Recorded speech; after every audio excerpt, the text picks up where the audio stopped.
একদিন চলে যাব পৃথিবী ছেড়ে, থাকবো না আর কেহ, শুধু মাটির নিচে পড়ে রবে দেহ। ও ভাই, চিন্তা করো না কেন?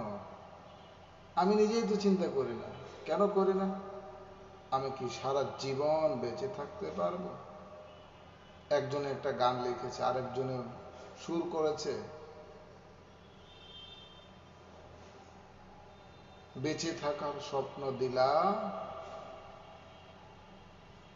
জনম বইরা আয়ু দিলা না। বেঁচে থাকার স্বপ্ন দিয়েছে, কিন্তু সারা জীবন বেঁচে থাকার জন্য আয়ু দেয় না।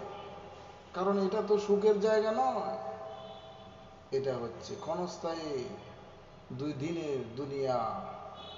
আমার আপনার সামনে অফুরন্ত একটা জিন্দিগি আছে, সেই জিন্দিগি আখরাত। এখান থেকে কামাই করে নিয়া ওইখানে যদি কিছু জমাইতে পারি, তাহলে আমি আপনি সফল। বলে কিভাবে? ওই পর্যন্ত সফল হইতে পারবো না যতক্ষণ পর্যন্ত নাকি আমি মৃত্যুর পরে জান্নাত না পাইব, ততক্ষণ পর্যন্ত সফল নয়। বলে মৃত্যুর সাথে সাথেই তো জান্নাতে সুঘ্রাণ আমার নাকে চলে আসবে, জান্নাতের বিছানা আমার কবরের মধ্যে বিছায়া দেবে, তাহলেই তো আমি সফল। বুদ্ধিমান ওই ব্যক্তি, যে ব্যক্তি দুনিয়ায় বেঁচে থেকে আখিরাতের পুঁজি করে। বুদ্ধিমান সেই ব্যক্তি দুনিয়ায় বেঁচে থেকে আখিরাতের পুঁজি করে। ওই ব্যক্তি সবচাইতে বড় বুদ্ধিমান। আর এখনকার মানুষ বাইসা থেকে কি করে?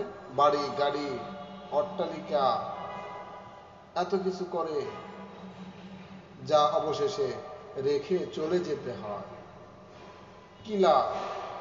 কি হবে?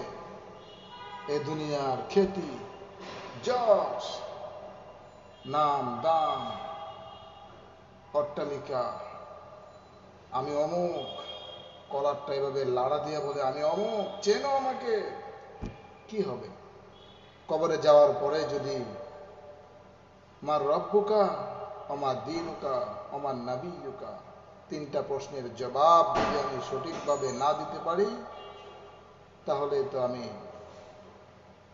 না কামিয়াব। আর যদি সঠিকভাবে বলতে পারি, তাহলে আমি কামিয়াব। আশা করি ভিডিওটা ভালো লাগবে।